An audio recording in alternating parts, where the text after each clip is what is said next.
Alors aujourd'hui, on essaie de comprendre les principes de base du masque de fusion. C'est un tutoriel vraiment pour les gens qui débutent avec les masques de fusion dans Photoshop. Alors, on va vraiment regarder les principes de base. Je commence en vous disant que je travaille sur une version en anglais de Photoshop, mais je vais essayer de vous traduire les différents éléments au fur et à mesure. En fait, vous allez facilement vous y retrouver. C'est pas très complexe d'une version à l'autre. Sur ma version de Photoshop, je suis sur l'onglet des layers. C'est ce qu'on appelle les calques en français. Donc, si les calques ne sont pas visibles, ben, vous allez tout simplement dans Fenêtre ou dans Windows et vous faites apparaître les layers ou les calques. Et ensuite, ben, vous pouvez les placer dans les différentes palettes, les différents onglets que vous utilisez. Pour travailler avec les masques de fusion, il faut comprendre que le masque de fusion permet de combiner des éléments de différents calques les uns avec les autres. Pour y arriver, ben, ça prend plusieurs calques. Donc, en premier lieu, il faut avoir un calque ou un layer différent sur lequel on pourra travailler un masque. Et dans ce cas-ci, je vais remplir ce calque-là avec une couleur différente pour vous expliquer le principe de base.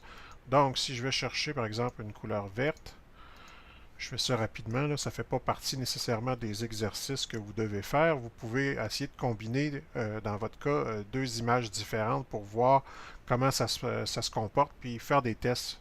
C'est la façon la plus, je dirais, la plus efficace de comprendre, c'est vraiment d'expérimenter. Alors, n'hésitez pas à ouvrir plusieurs photos, travailler sur des copies et faites des tests pour voir comment ça fonctionne. Donc, si je reviens à mon calque que j'ai rempli avec une couleur différente, ici, juste en bas de la fenêtre, là, je peux voir un petit bouton qui me permet de créer un masque.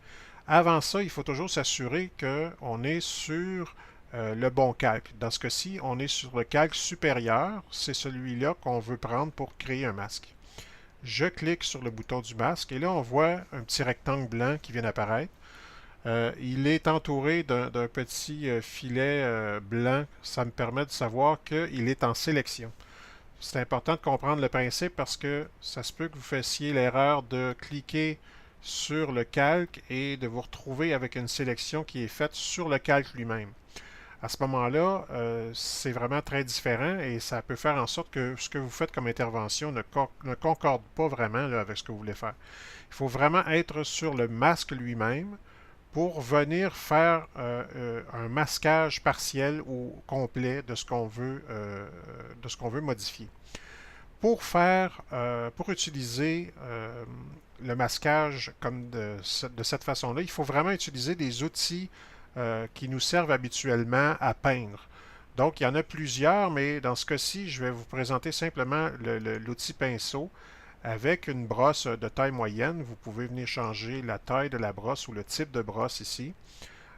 Ici, on a accès à la taille de la brosse et ici, on a accès à l'intensité des pourtours de la brosse. Donc, je choisis une brosse. Ça n'a pas beaucoup d'importance pour le moment. Et là, je m'en viens choisir une couleur d'avant-plan qui est la couleur noire. Dans ce cas-ci, on voit que j'ai la couleur blanche qui est en avant-plan. D'abord, je veux vous dire que pour choisir une couleur, et par exemple, imaginons que j'ai ici une couleur différente, une couleur qui est ni blanche ni noire, la couleur rouge. Mais là, évidemment, je suis sur un masque, donc la couleur rouge n'apparaît pas. Mais si je suis sur le calque, là, on voit que la couleur verte que j'avais choisie est vraiment apparente. Si ce que je veux, c'est aller chercher le noir et le blanc, tout simplement, je tape une fois sur D. Donc, c'est un raccourci clavier qui me permet de venir chercher tout de suite mes deux couleurs opposées, le noir et le blanc. Et ensuite, quand je veux passer d'une couleur à l'autre, je tape sur la touche X. Donc, c'est un raccourci clavier qui est très facile et rapide pour nous permettre d'avoir accès aux deux couleurs quand on travaille sur un masque. Donc, je reclique sur mon masque et là, on voit que j'ai une couleur grise. Donc, je tape sur D, je récupère le noir et le blanc.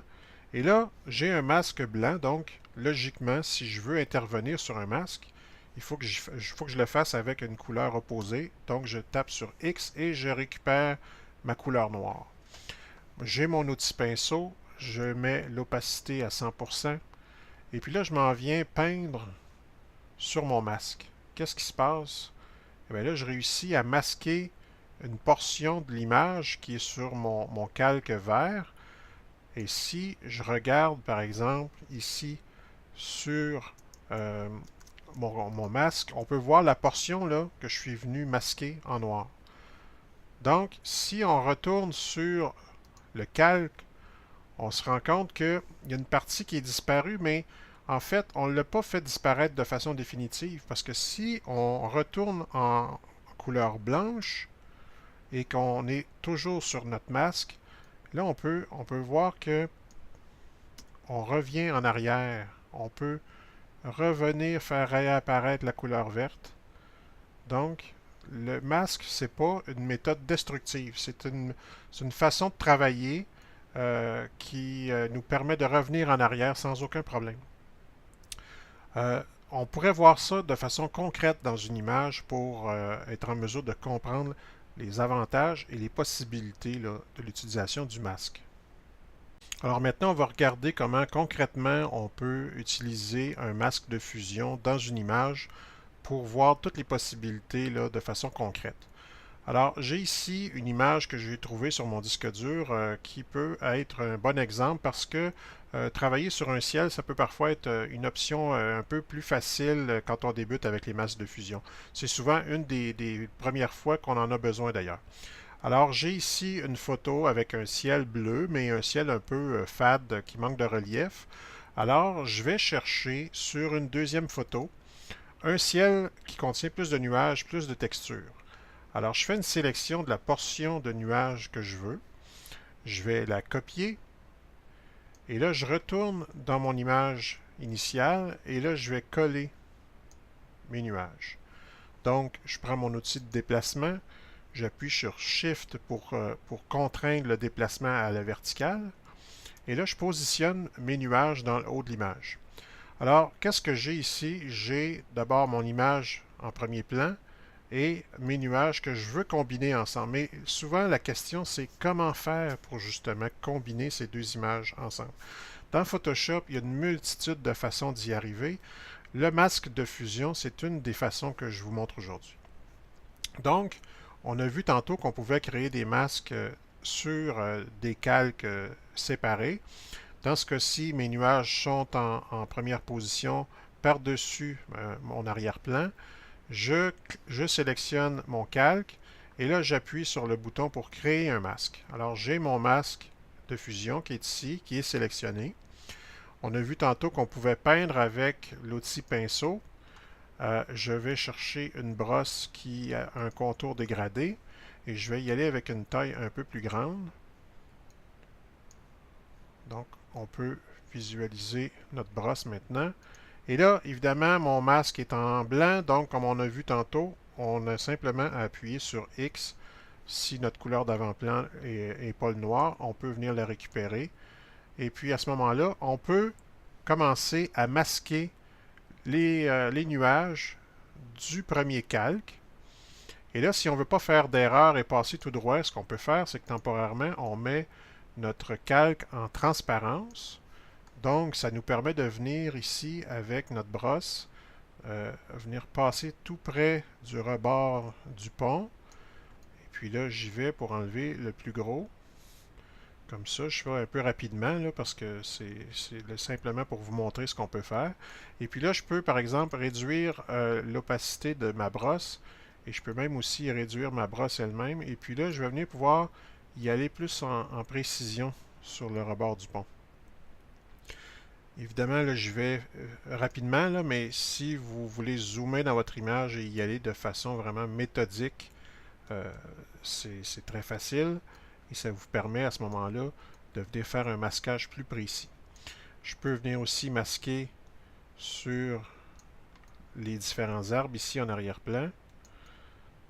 Évidemment, comme je suis à 79%, mon premier passage ne va pas masquer complètement, mais je peux repasser jusqu'à ce que j'ai obtenu l'effet de transparence que je veux. Et puis, je vais un peu plus doucement sur le rebord des branches. Là, je fais ça rapidement, comme je vous dis, mais c'est quelque chose qu'on peut faire plus en détail. Donc, je remets mon calque en opacité 100%. Et là, qu'est-ce que j'ai en moins d'une minute, j'ai réussi à changer mon ciel et puis je passe d'une image qui est quand même un peu fade à une image qui a beaucoup plus d'intérêt. Et j'ai fait ça en quoi? 60 secondes. C'est vraiment un outil qui est très performant, qui est relativement facile à utiliser et qui permet de fusionner le contenu de deux calques différents en une seule image pour avoir un résultat qui convient plus à nos besoins. Alors, quand vous allez sauvegarder votre fichier, comme il contient des masques et des calques, évidemment, par défaut, vous allez être obligé de le sauvegarder en PSD. C'est un des seuls formats avec le TIFF qui permet de sauvegarder en conservant l'intégrité des calques et des masques. Mais si vous voulez simplement sauvegarder votre image en JPEG, bien à ce moment-là, Photoshop va combiner tous les masques et les calques ensemble pour ne faire qu'une seule image.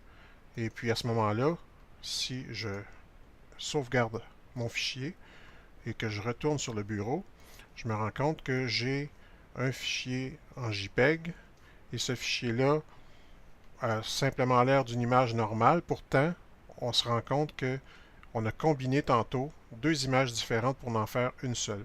Donc, c'est vraiment un tutoriel de base qui vous permettra d'expérimenter le masque de fusion.